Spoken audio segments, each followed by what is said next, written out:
धक्कादायक बातमी. वैरागमाडा रोडवरील इर्लेजवळ कुंटणखान्यावर कारवाई. 2 महिलांची करण्यात आली सुटका.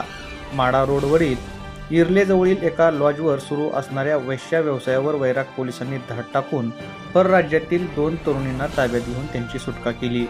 शनिवारी मध्यरात्री ही कारवाई करण्यात आली. या प्रकरणी 4 जणांच्या विरोधात मानवी अनैतिक व्यापार कायद्यान्वये गुन्हा दाखल करण्यात आला आहे. या प्रकरणी हनुमंत बिले वय 37 वर्ष राहणार तुळशीदास नगर वैराग, प्रवीण खंदारे वय 40 वर्ष राहणार ताटे प्लॉट मानेगाव, शहाबुद्दीन सय्यद वय 48 वर्ष राहणार शाहू नगर वैराग अशी गुन्हा दाखल झालेल्या संशयित आरोपींची नावे आहेत. त्यांना बार्शी न्यायालयासमोर उभे केले असता 19 सप्टेंबरपर्यंत पोलीस कोठडी सुनावण्यात आली.